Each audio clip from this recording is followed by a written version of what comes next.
적금, 예금, CMA, 파킹 통장. 다 저축이라는데 도대체 뭐가 다른 걸까요? 이름도 헷갈리고 설명을 들어도 여전히 어려운 용어들 뿐입니다. 오늘 금고 비하인드에서 그 궁금증을 함께 풀어보시죠. 재테크의 가장 기본적인 수단, 바로 저축. 하지만 종류도, 이름도 너무 다양한 저축 통장들. 예금, 적금은 들어봤지만 CMA, 파킹 통장? 이름만 들어도 머리가 아프죠. 금리는 얼마나 다른지, 예금자 보호는 되는 건지, 어떤 상황에 어떤 상품을 써야 하는 건지 지금부터 함께 정리해 볼게요. 먼저 예금과 적금, 이름은 비슷하지만 성격은 꽤 다릅니다.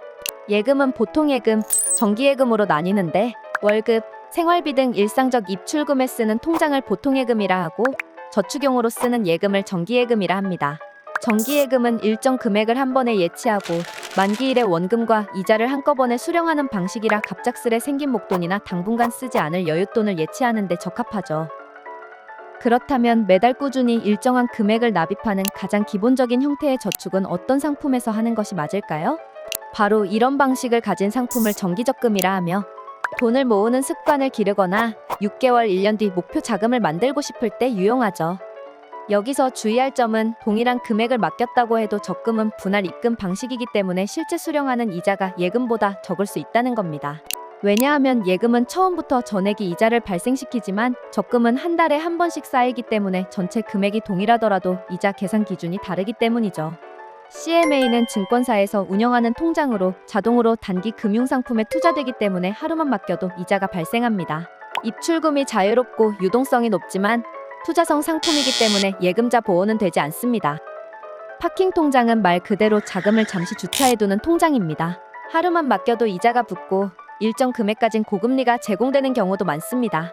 특히 비상금이나 급여 입금 직후처럼 자금을 잠깐 둘 때 유용하죠. 한눈에 보면 예금은 묵는 돈, 적금은 모으는 돈, CMA와 파킹 통장은 돌아다니는 돈에 가깝다고 볼 수 있어요. 그렇다면 어떤 상황에서 어떤 상품을 선택하면 좋을까요? 첫 번째, 프리랜서 디자이너 연우 씨는 수입이 일정하지 않아 큰돈이 들어오면 잠시 통장에 넣어두고 싶다고 합니다. 언제 쓸지 몰라 입출금이 자유로운 게 좋다고 하네요. 두 번째는 회사 입사 3개월 차 사회초년생 주희 씨. 매달 월급의 일부를 저축해 1년 뒤 여행과 면허 준비에 쓰고 싶어 합니다. 마지막으로 50대 직장인 상훈 씨는 곧 퇴직금을 수령할 예정입니다. 최소 6개월 이상은 건드리지 않고 안정적으로 굴리고 싶다고 합니다.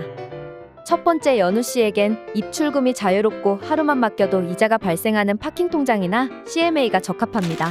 단, CMA는 예금자 보호가 되지 않으므로 단기 자금에만 사용하는 것이 좋습니다. 두 번째 주희 씨는 매달 일정 금액을 꾸준히 모으는 적금이 정답입니다. 목표를 위해 차곡차곡 쌓을 때 적금만큼 효과적인 수단은 없죠. 마지막 상훈 씨처럼 목돈을 일정 기간 안전하게 보관하고 싶다면 예금이 적합합니다.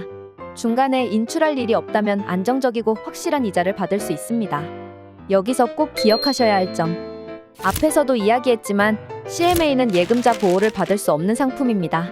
수익률은 높을 수 있지만 원금이 보장되지 않고 금융시장 상황에 따라 손실이 발생할 수 있어요. 따라서 CMA는 비상금이나 단기 자금처럼 유동성이 중요한 경우에만 활용하고 안정적인 운용이 필요한 자산은 예금 또는 적금처럼 보장형 상품을 선택하는 것이 안전합니다. 오늘은 예금, 적금, CMA, 파킹 통장까지 다양한 저축 통장의 차이점과 목적에 맞는 활용법을 정리해봤습니다. 우리가 몰랐던 금융에 숨겨진 이야기. 금고 비하인드. 다음 편에서 만나요.